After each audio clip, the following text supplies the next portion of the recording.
Hello and welcome to The Inquisitive Investor. I'm your host, Parijat Garg, and in this show, we explore how the smartest investors and entrepreneurs think about business, markets, strategy, and process that help them succeed at what they do. My guest today is Ankit Mehta. Ankit is the founder and CEO of IdeaForge, a company that specializes in the design and manufacturing of drones. IdeaForge drones today are used across a variety of defense, law enforcement, and commercial applications, including the surveillance and security of India's borders.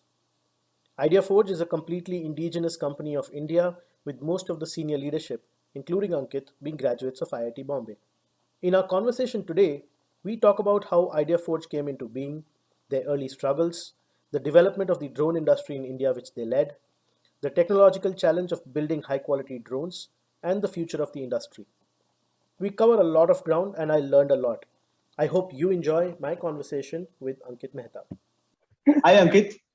Welcome to the show and thank you for making the time on a Sunday afternoon. I'm really excited to have you. My pleasure, Parijat. So, Ankit, I've known IdeaForge pretty much from the start and I've been tracking what you've been up to for many years now. But for the benefit of our audience, maybe you can start with telling us, what IdeaForge does. So, Parijat, IdeaForge is basically building drones which are man portable. Somebody can carry them in a backpack in the field. Sometimes the backpack is a large bag, but you can actually just put it on your shoulders and walk into the field and deploy them as last mile surveillance or mapping tools while still being able to cover fairly large areas from that last mile location. So you can dominate up to 15-20 kilometers of range or radius around you on some of our systems and do that for a fairly extended period of time for a man portable system. Okay. Help me understand. So when you say, 15, 20 kilometers of area, does that mean that it's not people, so most drones that we've seen are the ones that we see at weddings, etc. And there, there's somebody with a remote who's flying this stuff and he can see the drone, etc. These are unmanned, is it? Is it that they fly themselves? Exactly. They fly themselves. All the operator needs to do is guide it on a map in terms of where and at what height does he wants the drone to be while doing the mission that it wants the system to do. Typically, for example, at 15 kilometers, one would typically be at about 1,000 to 1,500 meters height and be able to basically the operator just needs to focus on the feed that is coming. He can pan tilt zoom on the feed and monitor the target that they want to monitor even at that distance. Okay, that sounds fantastic. And also technologically very challenging. But we'll get to the technology. Before that, I want to talk about the history of the company itself. Like I said, I've known IdeaForge from the start, and I've known your co-founders Ashish and Rahul for even longer, right? I mean, they were my batchmates at college, and yet, I don't exactly know the story of how you guys came together as a team and how you started the company itself, right? Just the prequel to setting up the company. What was going on then? So tell us a little about that. When I was a kid, I actually used to get a lot of ideas. I used to go to my teachers with some perpetual motion machine ideas. And I was typically encouraged to keep thinking like that, even though what I've thought of doesn't really work.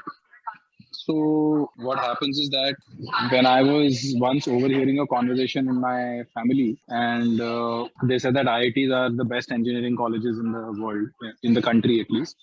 So I was quite fascinated and I thought that maybe when I get to study in an engineering college, I'll get to implement my ideas. And that's how, I was motivated and I studied to get into, JEE and got through to IIT Bombay and took up mechanical engineering there. And through to my passion, I started implementing a lot of my ideas and I used to go to our faculty and ask them to give me money so that I could implement my ideas. So eventually, I ended up working with Professor Amarnath on what was known as U Mashruwala Innovation Cell at that time. And the concept was that you asked students to come up with some crazy ideas and the institute was willing to fund that idea via the innovation cell grant money. So when I started getting money from that, I also started helping Professor Amarnath in making this a popular concept.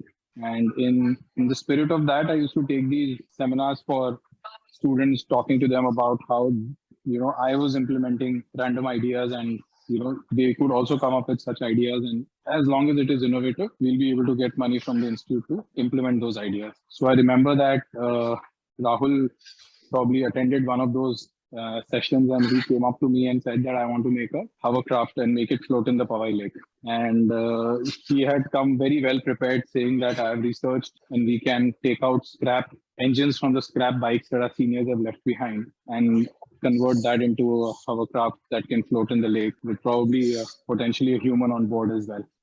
So that was a really exciting idea. Even I got excited. So I had a bunch of propellers and motors from some of my previous experiments. And based on those previous experiments, I thought that we can probably sit down one day in a lab and see if it's easy to make a hovercraft, or was there something innovative to add value in that domain.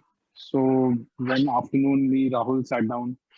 We built like 4 or 5 prototypes, and we realized that maybe it was not as innovative because it was seeming to be fairly doable at that scale at least. So we thought that maybe not a hovercraft as a replica of what the world already has, but let's think of something more innovative. And as a hunt for building something more innovative, we independently came up with the idea of a quadrotor. We didn't know that it was a tech discovered maybe almost 60 years back, but it was something which was very exciting for us. We thought we'd change aviation and started to build towards making our first prototype by getting the necessary funding from the institute. So that's how our journey towards drones started, and that's how I met Rahul. Ashish, I used to take part in a competition called Robocon. And the first year of that competition, me and a small team of my batchmates, we participated, but we had no electronics experience. In the first year, we somehow managed to build a robot without electronics at all. Second year, that was not possible. The problem statement was far more complicated. So I was hunting for people who could be a part of the team that could who could do electronics really well. And that's when somebody recommended Ashish, and Ashish was already doing Micromos from his first year and dominating that area. So ended up being that I got introduced to Ashish, Rahul, and we literally hit it like house on fire, and we all went into building robots together for several years after that. And I think we also, in 2005, we had won the ABU Robocon in India. We had gone to represent India in the international forum in China as well. We had a lot of learnings, and we felt that we knew how to build technology, but probably as a result of being focused on building technology, we were very great at converting our crazy ideas into prototypes. But maybe prototypes to products was still a fairly long journey, because what we had taken to China that year had failed after a few operations, which implied that what we had built was not very reliable. And that was the first lesson for us, right? In terms of, and it also drove our hunger to actually build something which was meaningful and reliable. So we knew that we had a team, and we knew that a conventional job may not hold our interest for too long. And therefore, we decided that we'll take the plunge. And at that time, I used to do a lot of mobile robotics and alternative energy solutions. I had built a bunch of energy devices. One of the first ones that I built in IIT was a energy generator from vibrations that vehicles produce while moving on the road. So those kind of ideas I used to implement. And I've also filed a patent on one of those ideas. So essentially on the back of that idea, we started brainstorming towards a business plan around these alternative energy charging solutions for portable electronics. We were thinking that we'll be able to make these hand crank chargers and other devices like bicycle chargers or other kind of alternative energy mechanisms by which you can essentially sustain your portable electronics. And mobile phones had just started penetrating rural India in a big way. And we were hoping that we can help them sustain off-grid. So it was valid till feature phones were a thing. But then when smartphones came about and we realized that the product we were building was more useful or more used by urban population who was significantly more dependent on these devices than in rural areas, given both their payment cycles and their approach towards how they consume electronics is very different from what an urban consumer does. Like urban consumer has tried to become dependent on these devices, and the rural consumers were not yet fully dependent on them. Therefore, they did not have as big a constraint as far as surviving that tech is concerned in the field. So that's how I would say that it started off, and we were meanwhile in trying to sustain doing a bunch of projects around drones for our alma mater, like for IIT Bombay essentially.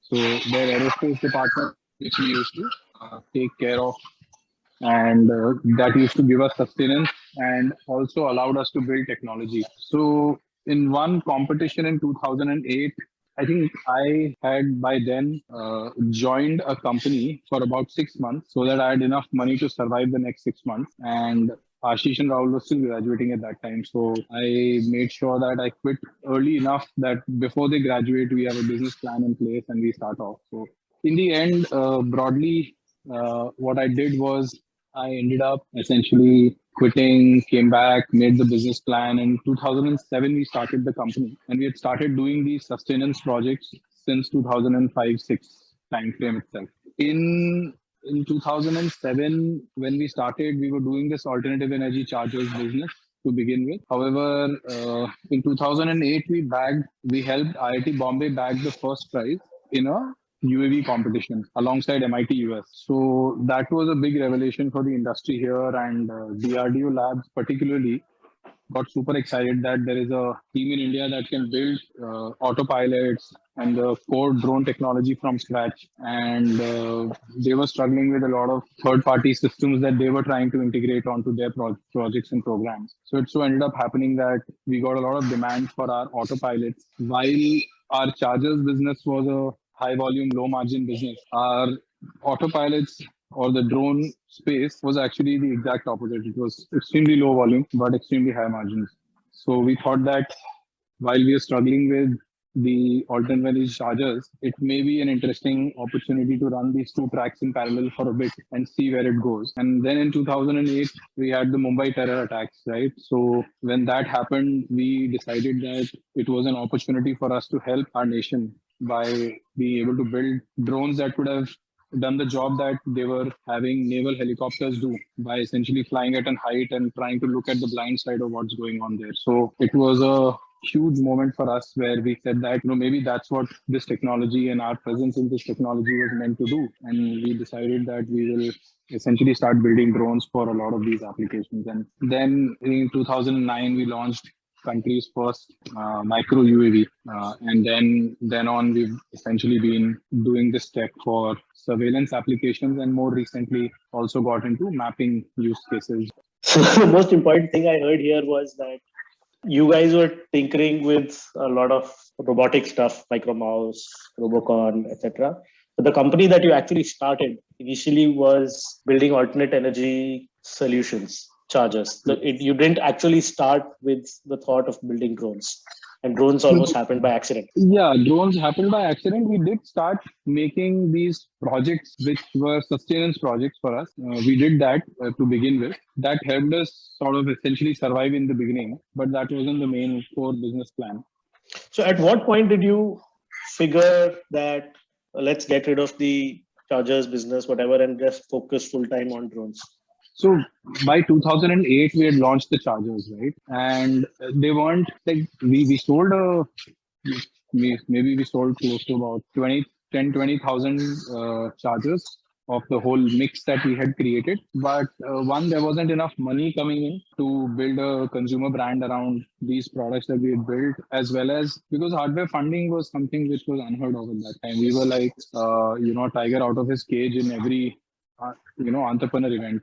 Everyone was looking at us, really, excited to see us, but at the same time, fearful of having to do anything with us. So we were like that for a long while. Yeah, actually, talking about a long while, I was, just as I was preparing for this conversation, I, watched several of your interviews. And I think sometime earlier this year, I think Feb, you said that, until March 2020 was pretty much the low point for the drone industry in India. And I'm assuming it wasn't a booming industry before that either, right? And you're saying basically...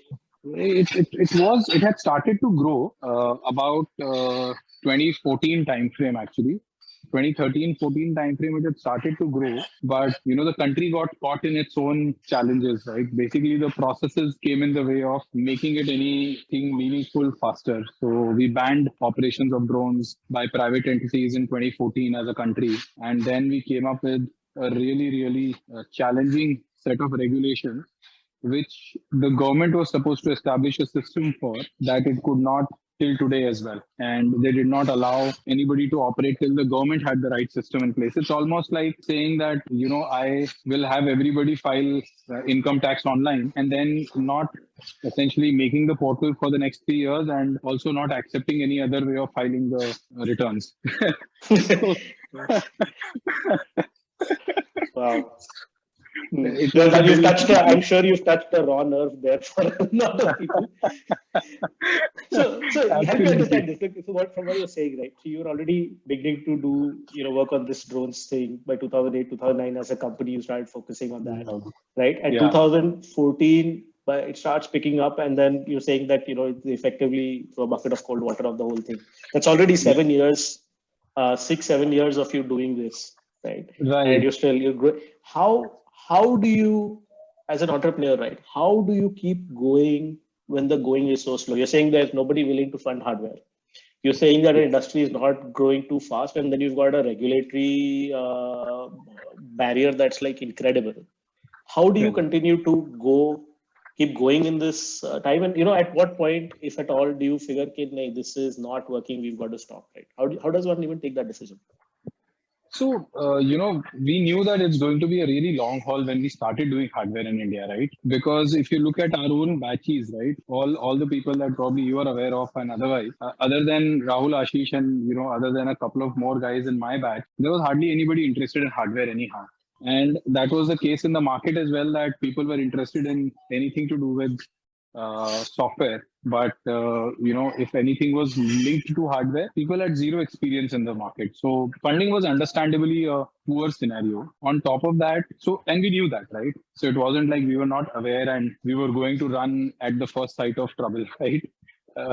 Right. That wasn't the case. But we also knew that to be able to sustain, we will need to have something which actually allows us to survive. And that's where the pivot to drones, when pivot was not even a word, in the startup parlance, was essential for us, because we had started seeing demand where people were willing to buy our systems at a fairly healthy margin for us and a very high value for them. And that's how we started building these products. In fact, one fun thing that I think you guys are all aware of was that an early prototype of ours was in the movie 3 Idiots. So I was going to mention that the red quadcopter. Yes, exactly. So that was fun. So whenever we would go to our customers, we would relate to them that that'll bring in a soft corner, right? In terms of what that movie did for the consciousness of our country as well, right? In a big sense. Yeah. So overall, I think it was a fun time, but it was the strength of the product and the fact that it was a technology that the customer really wanted, and we were building it even at that time at a level where it was arguably better than elsewhere in the world. So we weren't at any point in time building technology which was inferior to what was available outside. In fact, the government of India had rejected foreign products in favor of what we guys were building time and again in that time frame. So we essentially partnered with DRDO in that interim. We made sure that we were doing the right things for the business to get business. And because the business was coming in at a healthy margin, we were able to essentially bootstrap ourselves via certain debt that we had taken for working capital. Doing it in the right fundamental approach broadly helped us survive that period. Okay. In that broad sense. So basically, you never built it the way startups get built today, where you're burning cash. It was not possible. Yeah, it was not possible because there was no support available for hardware companies at that time. Like people, so I remember going to entrepreneur events where after I've given my presentation and people realized that this is what we are building in India, people got up and said, Ankit, I'm having goosebumps hearing your story that we are able to do this level of tech in India. And, hardly anybody knows about it. And in that same event, somebody building an online shop for lingerie is the one getting millions of dollars in funding. So essentially, while I have nothing against any other business, it's just the nature of the beast, right? At that time. So, I mean, I don't think that we were doing anything specifically wrong in that one sense. It was just the environment at that point in time where it wasn't supportive of such endeavors. I'm actually going to take a divergent from here and ask you: do you think that has changed now? Is real engineering, hardware engineering? Do you think there is greater support now from the investing community, or is that At the still? early stages, yes. At the early stages, yes. There are more avenues for people to receive funds, grants. You've got things like IDEX for defense, where they give about 1.5 crores for building prototype for specific problems that they want people to solve for them. You have, early stage angel and seed investing happening at a significantly better pace than it used to happen in our space earlier. So yes, the environment is relatively easier, but by no means has it been, you can say, it's no cakewalk yet. Let me put it this way. It's kind of still hard for people to get the fact that hardware is a working capital heavy. It's a different beast, let me put it this way, as compared to what they're used to doing, right? So it's not straightforward, but I think it is better than it used to be earlier. But that's also because, we've had to prove. So while you can get funding of millions and millions of dollars even before building anything meaningful on the software side, you will probably struggle very, very hard to get any amount of money. If you don't have proven tech or proven prototypes or proven business, every time your scrutiny and your analysis is at the probably 2 stages ahead of where you expect a software business to be in the market. So yeah, it's kind of a very different beast actually. And also, I Is it? think it's a business that makes money, right? That's also the challenging part. One, Just that statement in and of itself is funny, actually, because it makes money. It's challenging. yeah, absolutely. It's quite a quandary, right? That because you make money, because you actually turn out better unit economics than zero and negative, you end up being put at a very different pedestal than people who are burning through a lot of money, right? But the businesses are very different, right? So there's nothing to sort of say that one business is better than the other. It's just that these are two different kind of businesses. The scrutiny we get and the way we are looked at is very different from what a typical software or a services business is looked at. So I understand now significantly better than earlier, but it used to be kind of a disheartening environment for a fairly large period of time in the field. Yeah, I can imagine. And people who So, wanted to invest also wanted to invest at valuations that they felt would cover their risk, and not because they would be, valuing the business at the business's merit. understood. Yeah. All right. So, you said your early customers, etc. Was your early customer was also the government of India, Ministry of Defense, or were these private companies, private buyers? Yeah, private buyers were not there initially. It was only government. Okay. Like I said, to begin with, government was the only potential customers for something high value and something which was very niche at that point in time. Yeah. All right. So, so I think, and maybe this is a misconception, maybe this is correct, you can tell me, right? But I think it's commonly believed that if you set up a new company, right, it's incredibly hard to sell something to the government of India or especially to the defense ministry, right? And yet today you are in a position where I understand, like, you've got a 95% tender win rate. Can you talk about how that happens? Is it, your product may be great, but you're a small company, you probably don't have, how does it work? How do you get into that business? How do you get the attention of the Ministry of Defense?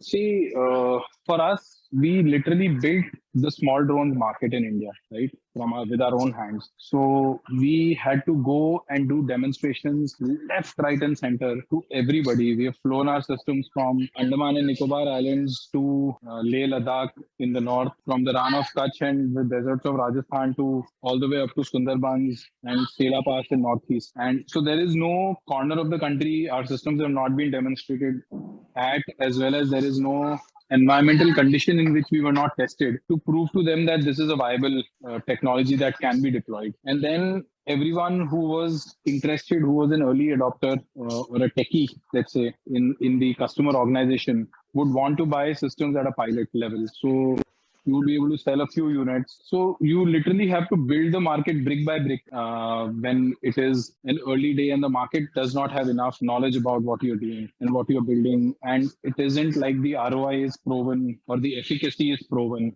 So we had to build the market brick by brick. We had to create a consciousness about this product and what it can do for the customer brick by brick.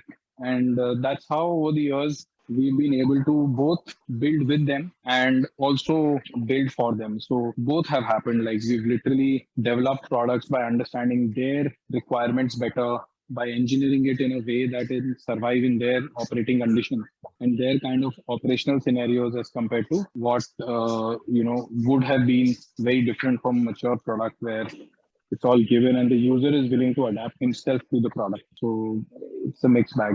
So it takes a long time and that's why the journey is slow. But having said that, you need moments like what you mentioned happened in the last year or so that really changes the pace at which the adoption happens, right? And that's what has happened with the industry. While the industry remained challenged all the way to the pandemic, post the onset of pandemic, I think the industry has accelerated like nothing else out there. Understood. How come the big boys never, so-called big boys never started, sort of when it started to happen, like the big defense companies? Was it too small a market for them, or is it a technical capability problem? How come the big boys aren't in the fray yet?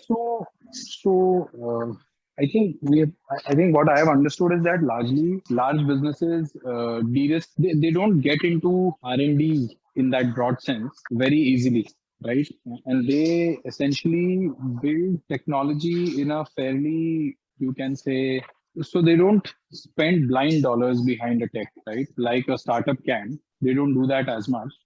What they end up doing is they essentially end up either partnering with people, or in some cases they buy out businesses who will help them get into that domain, and they probably want to lead the business at a fairly low price and be able to get the technology on board faster and get it operational faster than building it from scratch. So I feel that most of them were on that journey for the longest period of time. And even today, you have the large businesses in India essentially try to drive it via collaborations with other Israeli businesses, or they have acquired a few Indian companies as well while trying to get into this business. So Understood. in that one sense, that's the way large businesses operate and work, but that isn't really something which is conducive to an industry like this. Like, most startups can be a little bit more agile in even starting from scratch on a few things. And that has been the strength. Yeah, so I was saying that that's what I have experienced and seen. And basically, they don't take as much fundamental research risk in our country. And that's probably why you don't see them build it out to that strength that we've been able to build it out to so far, largely Understood. because they rely on somebody else to do that basic work for them. And Understood. even in India, we don't do also, we are not very aggressive about acquiring it as well, right? So either we want a big boy to partner with so that the risk is very, very low, or we want somebody very cheap. So in either case, you don't get control of high quality technology. So Right. that So you remains the basically point. managed to successfully disrupt by sort of almost, found their Achilles heel to get in. Yes, exactly. So it's been an interesting space. There is constant fear or a constant threat, let's say, for example, looming that a big boy might come. But honestly, it's been 10 years since I delivered my first drone, and the threat has been looming since the last 10 years. So that itself speaks volumes, right? Yeah. So you've been able to stay ahead of it. So your entire technology, right, is, as I understand it, it's almost completely homegrown, right? You've built it in-house. So you obviously have very detailed understanding of the big pieces. So maybe you can talk us through, what are the big technology challenges in building the kind of drones you build? What are the hardest problems to solve? So the way I talk about the tech now is that while every business in the world has some core technology, some basic building block that is probably proprietary. For example, for Apple, it may be the M1 chip right now, or for Samsung, it is their OLED screen, or their own, now chipsets as well. So every business has some components that they build from scratch and they sort of own that part. But it isn't just that which makes their products very, very special, right? It is essentially the level of system integration and depth of engineering within what is even available off the shelf, or is built in consonance with other partners. It's basically that differentiates their products, right? Even when Samsung is delivering the OLED panels for Apple still claims to have certain, specific advantages built onto their panels that come from Samsung, even though Samsung is building for their own phones as well.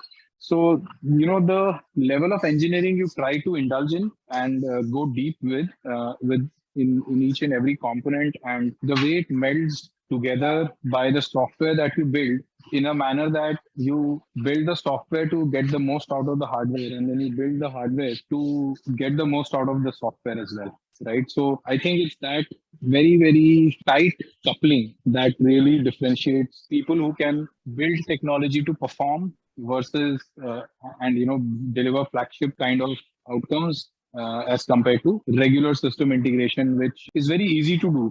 Like the whole mobile phone space and even the drone space is very easy to get into for basic performance, but it is very hard to excel and build the kind of flagship devices that these guys build as a complete package, because it's just those many more number of domains you need to have deeper control of to be able to get the most out of both the hardware and software.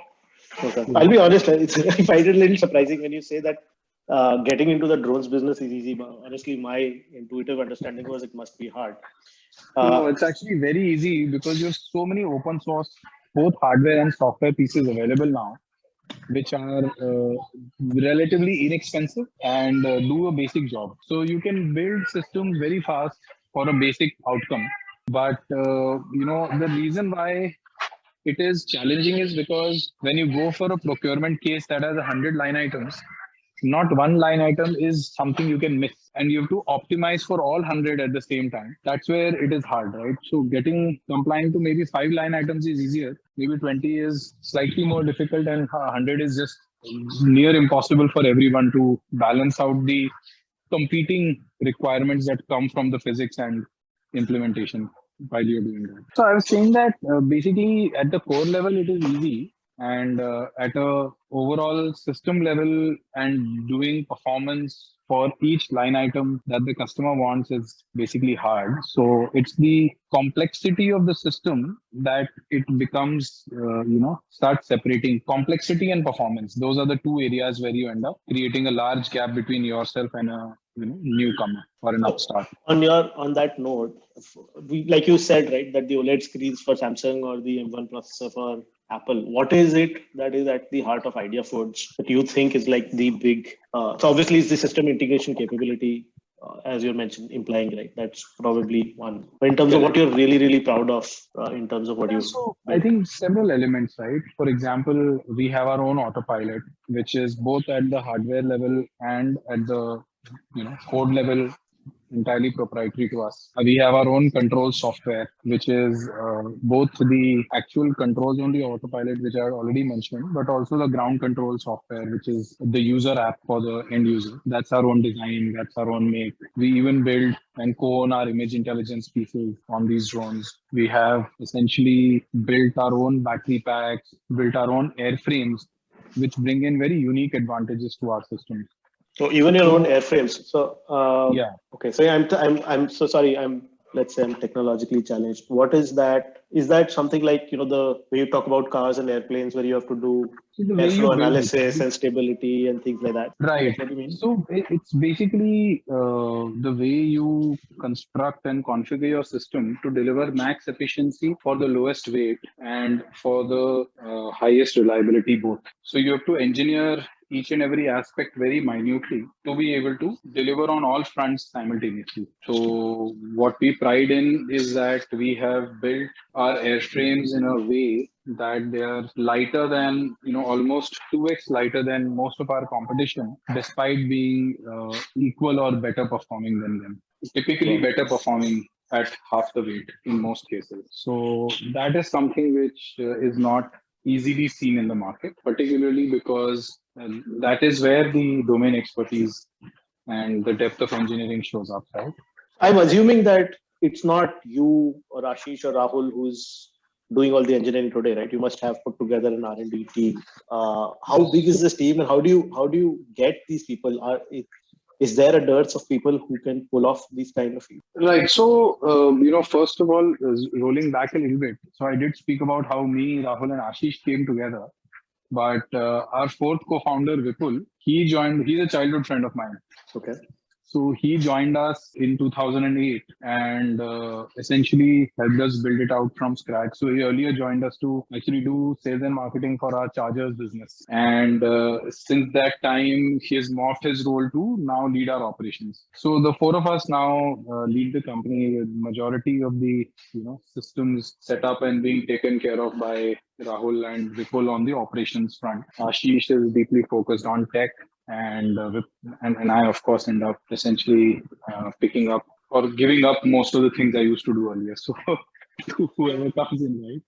And at the leadership level, we have a great team. We have a VP of business development, and we have a strong team of 5 of us who lead the business. And then, like you said, you need to have a fairly good talent pool, which is, I would say, largely being built by us over a period of time in this industry, because there is no ready to eat talent easily available in our industry, essentially.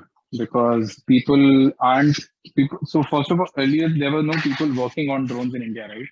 We literally started off the industry, so it's kind of unlikely that, and we remained the largest for a really long while, and we continue to be the largest employer in that one sense in this domain to a large extent. So it's kind of hard to find very specific talent that already has experience in the domain. On top of that, I think pushing the boundaries is something which is, one only gets to be able to do that when there is a lot of experience and capability built in. And that's where the core team excels significantly for us.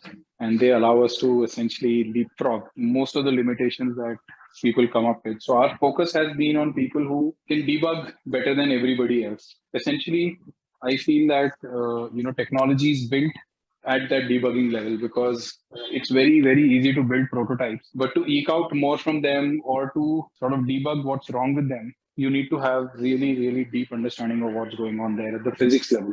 And that's what's essentially differentiated us from most of our competition over the years, wherein we are able to, nothing is a black box for us, essentially. Whereas most people when they build it by off-the-shelf systems, their off-the-shelf systems become a black box that they can't peep into. And that ends up being their limitation as well.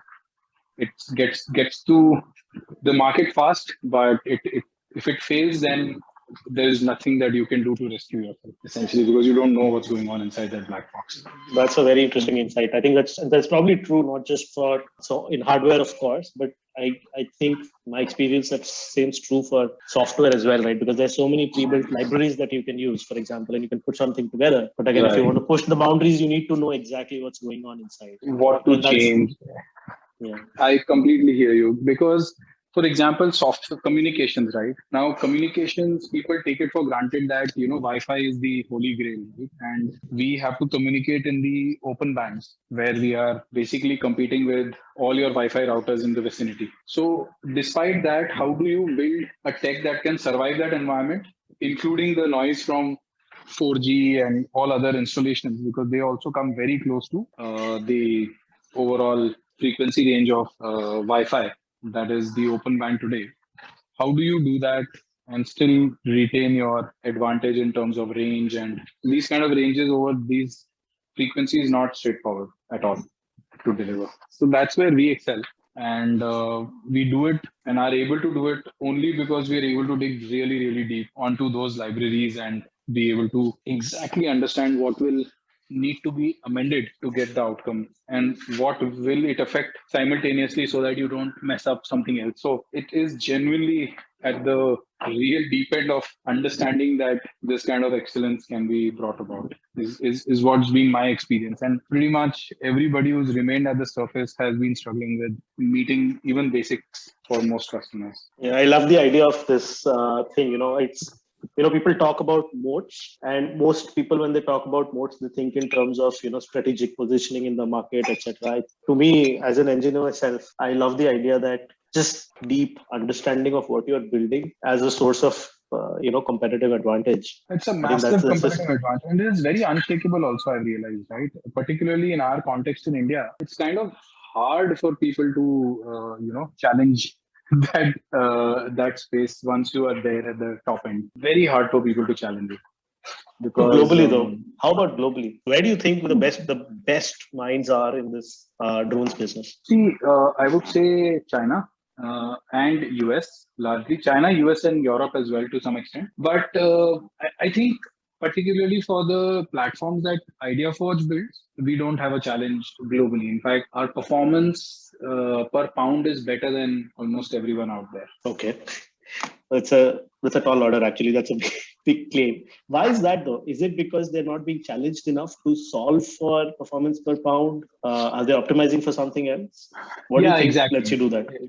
They just not spent deep enough time with the kind of platforms we build, right? So we build platforms which are vertical takeoff and landing. And these platforms were necessary for us to build because if you look at Indian geography and the example I gave you earlier that we have operated in almost all environments in the country, it is not possible to have one size fits them all in terms of other platforms or other variety of platforms that you can build, which is the pure fixed wing variety, which is a hand launched UAV that will take off like an airplane, which implies that it will need a lot of clear airspace to operate in the initial and the landing phase. And then it will gain the efficiency necessary for it to deliver on the outcome that the user desires. So we were compelled to build vertical takeoff and landing drones from the very beginning in India, and we've optimized ourselves to deliver value there. And that's what has held us in great stead over the period of time. And because we were focused on performance from the very beginning and we were not distracted by consumer capabilities, we ended up focusing our energies on essentially building high performance as well as high reliability on our platforms. Those are the two key areas we have invested our time and energy in largely, and that includes a lot of automation, a lot of safety built into our platforms. I want to talk about now just also the commercial aspects of these drones, right? So what does it, who is using these drones today? What can they expect to pay for one? And when do we get to the point where private companies can start operating these drones? So, who is operating them today? Essentially, all of your defense forces are operating it today. All of your paramilitary or what is known as central armed police forces are operating them today, as well as most state police forces are operating, and several large enterprises are also operating these systems now. For example, for surveillance of their premises, for border management, for crowd management, disaster management, counter-terror programs, counter-insurgency programs. So essentially all potential use cases around surveillance, these systems have been deployed for in India. And they are also used for mapping now. So I was sharing with you earlier that we got into mapping a few years back, and today we are one of the lead suppliers for a program called the Swamitra program, wherein essentially the government is looking to map all the 660,000 villages, and within villages there are Abadi areas where people are living, to provide property cards to them for the first time in their life. So that's to bring our rural population into the economic mainstream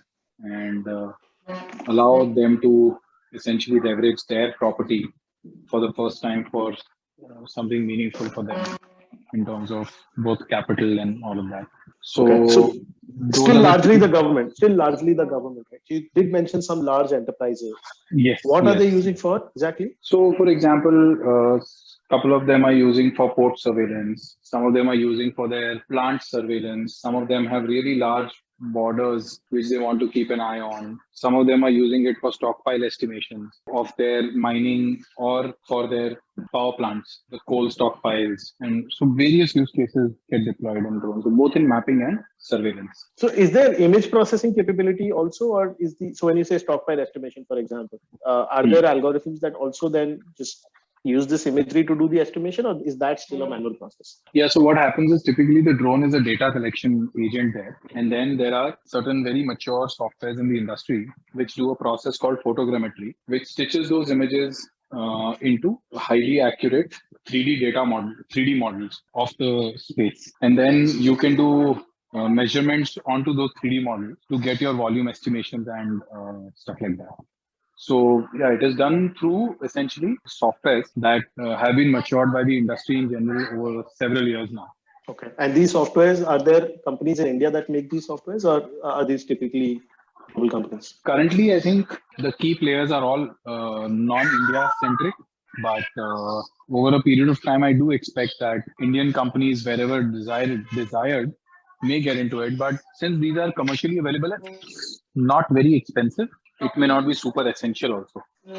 Understood. Right. From a business opportunity point of view, it's not like people can make a big difference then if it's not already expensive. Because it's an old technology that is essentially being purposed to suit the drone requirement and has been done fairly well by a lot of players globally. So, and what does a drone like this cost, right? If there's a big company, for example, like you said, that wants to monitor its power plants and things like that, what could they expect to pay today? So it depends, right? If somebody is looking at a sizable performance bump on every platform that they buy, then it can be an expensive system. But otherwise, the typical range of our systems can vary from about close to $5,000-$6,000 to all the way up to $150,000. Okay, that's a big range. Yeah. Okay. All right. So interesting one. When do we get drones delivering our packages? When does Amazon in India? When can we expect drones to be delivering our stuff? Is that going to happen? So unlikely to happen in the very short term, particularly because as a government, so recently the regulations have opened up and private entities are now allowed to use drones in almost 90 to 95% of the country up to 400 feet height without any prior permissions or anything like that. So that is a massive, massive boost in terms of where the space is from an openness perspective. But that change has happened only about 2 months back. Oh, that recent. It's that recent. So essentially, before that, it was all restricted and you were not allowed to operate anywhere without prior permissions. And those prior permissions, the mechanism to obtain the prior permissions were never fully operationalized. They were expected to be digital permissions, but they were never fully operationalized. In fact, for the first time, they have published a map which demonstrates that a part of the country is open to operate in as a green zone. Whereas earlier it was all completely red and very, very small pockets of about 5 kilometer radius each were the only ones which were open for business in that one sense earlier. So from going to a very, very minuscule percentage of the sky being open to having more than 90-95% of the sky being open for drones is a massive shift in policy, right? So that is one part of what has happened. So now people can deploy and you will see that the private uptake will become extremely high going forward. However, from the perspective of use cases, I think the use cases will vary in a very, very big way now. From delivering some of these use cases like medicines in remote areas and doing emergency response in remote areas or in doing inspections of assets which run cross country in remote areas. So those use cases are more likely to be the ones which will get unlocked first, or agricultural spraying and agricultural mapping. So those are the use cases that will get unlocked first. I do not expect that urban deliveries and those use cases will be taken up in a big way very shortly, particularly because safety aspects of doing that are still to be fully formed up. And secondly, the government's focus is to enable more and more for the rural population when they opened up the policy than to look at delivering discretionary products at the urban level. And within these use cases that will open up, I want to talk about something you mentioned before, drones as a service. Right? This is a I think concept that IdeaForge is working on. Can you tell us how drones as a service changes the industry? What happens today is that how the world is going to evolve, and this is something I recently mentioned at another conference as well, is that currently drones are looked upon as a thing to be planned around, a thing to be waited for, and a thing to be deployed when particularly you have a very well planned operation. Whereas, in future, we do expect that, and the way the system will evolve is that drones will be available at a moment's notice for your work, essentially. And you will have to get into a network that enables you will have to get into a network which will essentially allow you to want to be in a place where these drones are available 24/7 and they are accessible to you whenever you plan an operation, and you don't have to wait for that operationalization. So the whole concept is going to evolve significantly from having to wait for a deployment to being available or always available as a network for you to leverage. So I think drone as a service will essentially change that paradigm of how drones are deployed today or how their services are consumed as compared to what was happening so far. So what you described sounds like an Uber for drones. Some sort of that angle may come in the future, right? Because it may be important overall to have that network of systems and setup. Okay, this has been fantastic. I want to close now with a question that I found evokes like the most interesting responses. Okay, and the question is, what has over the last 15 years, 16 years that you've been doing this, what has surprised you the most, as an entrepreneur, as a person dealing with people, whatever, what is the one thing that has surprised you the most over the last 15 years? Typically, I think what has surprised me of late particularly is that when you get people on board after a good check on their personality and their fit to how you as an organization want to drive business, I think it is extremely liberating of how you can let go of several aspects of what you were doing earlier and still be able to drive even better outcomes than you would have been able to achieve yourself. So, hiring for people's fit for your mindset is, I think, a massive revelation for me in the recent days. It really, really gives you a lot of bandwidth to do a lot more than what you would be doing when you get people who are not a fit. Their decisions a lot of times end up being pretty much the same ones as you would take. Their approach to business ends up being pretty much similar to what you would take. And once you see that panning out in front of you, you can sit back and have people lead certain aspects of your business, freeing you up for driving the larger context.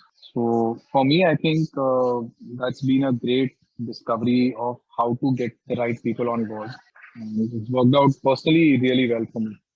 So hire for fit and alignment. Hire for mindset fit, hire for the reflection of your values as a business, not your values as a person, but your values as a business. And if you do that right, if you see sufficient match in mindset there, it becomes significantly easier to be able to let go of all the aspects that you were taking care of earlier. Because half the time, I think you get choked on that bandwidth of managing people. You don't have to spend so much time managing people there. Understood. Fantastic. Thanks so much for being here today, Ankit. I had a fantastic time, and I think I've got to spend a lot of time to just process what I've learned. Thank you. Thanks, Parijat. It was a pleasure to catch up.